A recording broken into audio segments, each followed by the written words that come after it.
Hai, Assalamualaikum, welcome back to Momlove Channel.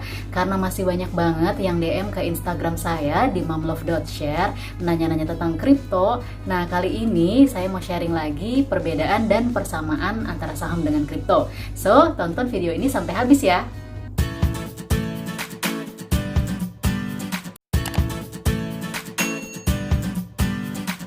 Menurut saya, perbedaan yang paling mendasar antara saham dengan kripto itu adalah instrumennya.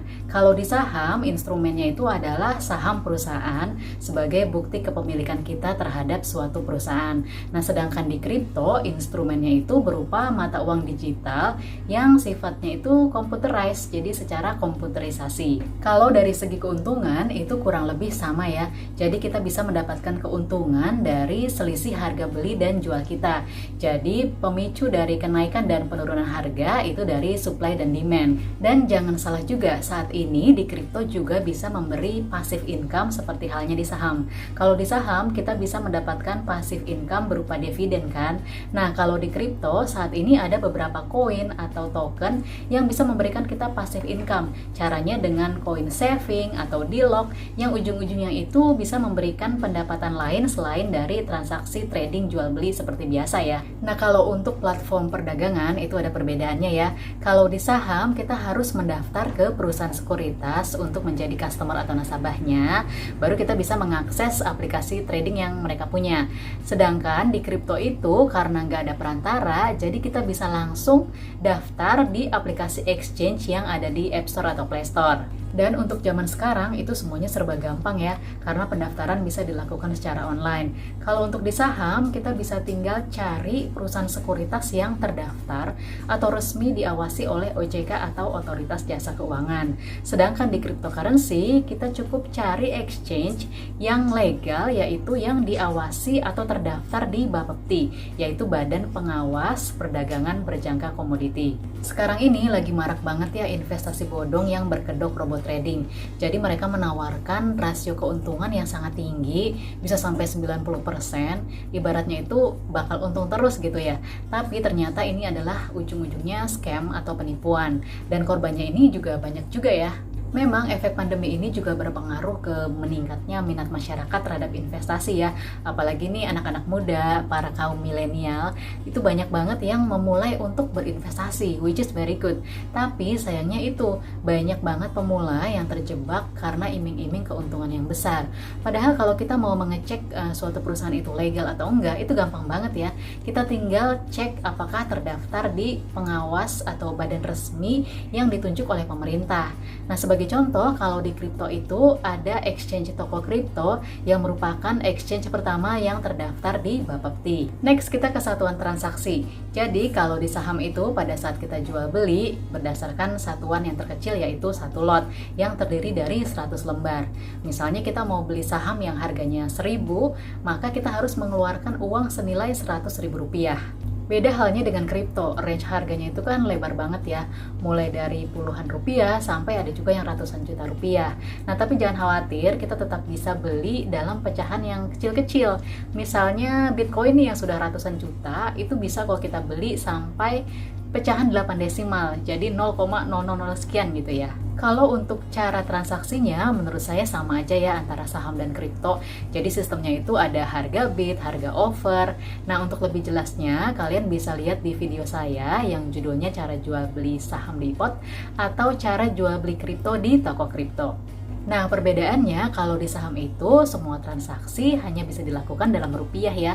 Sedangkan di kripto itu selain rupiah, kita juga bisa melakukan transaksi sesuai dengan pair si koinnya ini. Bisa dalam USDT, BUSD, dan lain-lain. Contoh, di sini ada banyak koin yang bisa kita beli dalam rupiah, USDT, dan BUSD. Kalau kita mau membeli dalam rupiah, itu bisa beli langsung. Misal di sini koin ada yang pairnya BIDR. Berarti saldo kita yang dalam bentuk rupiah sudah bisa langsung membeli koin ada ini. Tapi kalau misal kita mau membeli koin Shiba ini, di sini kan pairnya ini USDT. Berarti harus tukarkan saldo rupiah kita menjadi USDT dengan cara membeli stabil koin ini. Baru kemudian beli koin yang pairnya itu USDT seperti contohnya si Shiba ini. Selain itu, untuk koin yang pairnya BNB, Bitcoin, dan Ethereum itu juga sama ya. Kita nggak bisa beli dari rupiah langsung. Tapi tukarkan dulu BIDR yang kita punya dengan cara membeli pair dari koinnya. Misal kita mau membeli koin FTM pair BTC ini. Berarti kita mesti membeli Bitcoin dulu, baru bisa beli koin FTM ini. Jadi kalau kita sudah mempunyai Bitcoin, kita bisa membeli semua koin-koin yang pairnya BTC ini. Intinya tergantung kita mau beli yang pairnya apa, nanti tinggal disesuaikan aja. Oh ya, khusus BIDR ini hanya berlaku untuk exchange lokal seperti punya toko kripto yang ada di foto ini ya, karena memang sudah banyak banget koin yang listing dalam pair BIDR. Oke, sekarang kita lanjut ke biaya transaksi. Antara saham dan kripto itu memang sedikit lebih tinggi di saham karena ada fee untuk perusahaan sekuritas sebagai perantara, ada juga pajak dan lain-lain. Sedangkan kalau di kripto itu kan secara langsung ya, nggak ada perantara, makanya biaya transaksi juga lebih rendah. Kalau di saham itu kisarannya sekitar 0,2 sampai 0,3%, sedangkan di kripto itu paling murah di toko kripto biaya transaksinya cuma 0,1%. Yang membedakan lagi antara saham dan kripto itu di jam perdagangannya. Jadi kalau saham itu kan cuma Senin sampai Jumat dari jam 9 sampai jam 3 atau 4 sore ya. Nah kalau di kripto itu 24 jam nonstop Senin sampai Minggu, nggak ada berhentinya. Jadi makanya banyak juga nih yang investor saham itu kalau trading Senin sampai Jumat, nanti Sabtu Minggu atau weekend mereka trading di kripto. Kenapa jam perdagangannya beda? Karena ya memang kalau saham itu semuanya itu dibatasi dengan aturan dari bursa suatu negara. Misalnya pun kalau ada trader dari luar negeri yang mau investasi di Indonesia, maka harus ikut aturan main di Indonesia. Ataupun sebaliknya, kalau misalnya kita mau investasi ke luar negeri, maka kita harus ikut aturan bursa di negara itu. Sedangkan di kripto, karena memang itu berlakunya 24 jam, jadi berlaku di semua negara, tidak ada batasan antar negara. Jadi nggak heran ya kalau jumlah investor atau tradernya itu jauh lebih banyak. Nah terkait jam perdagangan tadi, makanya kalau di saham itu kita kenal adanya ARA dan ARB ya, batas harga tertinggi atau terendah dalam satu hari. Nah kalau di kripto itu nggak ada, karena memang 24 jam, nggak pernah berhenti nonstop, jadi nggak ada tuh yang namanya ARA atau ARB. Antara saham dan kripto tentu aja sama-sama punya resiko kerugian. Selain kerugian dari trading, kalau di saham itu kan ada yang namanya delisting saham ya. Jadi penghapusan atau keluarnya suatu emiten dari Bursa Efek Indonesia. Nah di kripto itu juga ada semacam delisting kripto.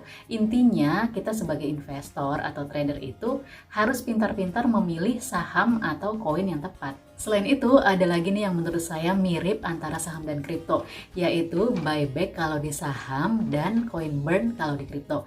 Jadi kalau buyback itu kan pembelian kembali, sedangkan coin burn ini adalah pembakaran koin.